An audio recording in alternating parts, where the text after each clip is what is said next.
Ayan guys, good morning. Meron tayong seeds dito ngayon, dalawa. Tig 10 kilos. Nakuha natin sa Pilrice. Yan yung variety niya. NCRC534. Date of harvest March 15. Ay, April 15, 2023. Yan ang itatanim natin ngayong bali, ito yung tag niya na foundation seed siya. Galing siya ng Bunyas eh. Yan. Yung germination niya 88%. Yan o. Si grower niya is Pilrice Business Development Division, BTD. Si grower niya si Ma'am Danica Lea Corpus. Ito so guys, sabi nila yung itong 534 natin, pag titignan mo siya sa palay up nila, 130 days. Pero meron yung mga nakausap kong nakasubok na nito, 118 to 20 daw maturity niya. Ayan. Ibibilad lang natin siya ng mga siguro 30 to 1 hour. Kasi stuck siya, gigisingin lang natin. Tapos bali mamayang hapon, ibababad natin siya. Ayan. Bubuksan natin. Dapat yung pagbibilaran natin guys, malinis. O kaya may sahod tayo dito para mas okay.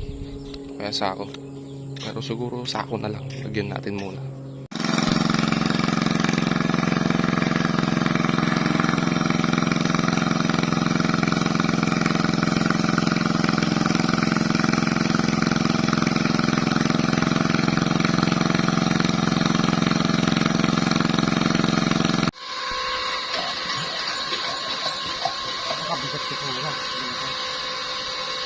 Baka mabigat-bigat.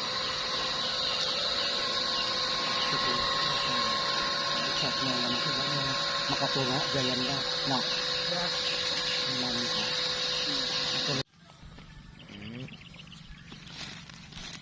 Ito na yung pinasibol natin na binhi natin.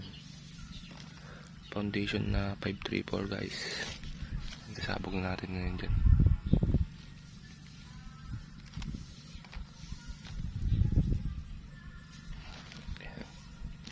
Papakita natin mamaya kung gaano kanipis yung pagsabog natin. Style hybrid.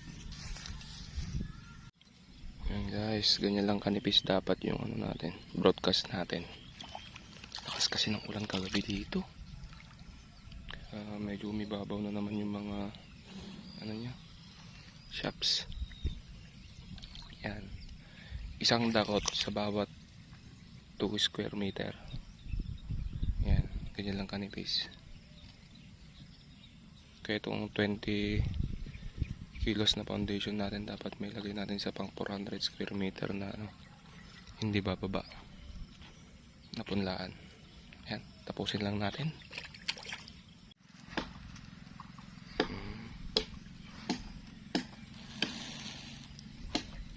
Ang ulan kagabi. Ang kanipis. Ayan guys, tapos na rin. Tapos na tayo. Tingnan natin ang update nito after 1 week. Bye bye.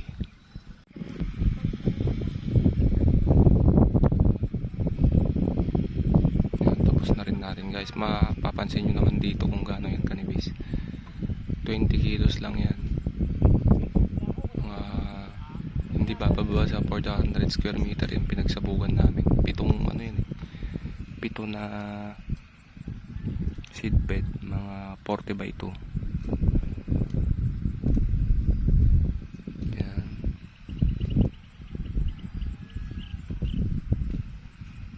Ganyan lang yan dapat kanipis. Hindi naman natin kailangan ng maraming bini.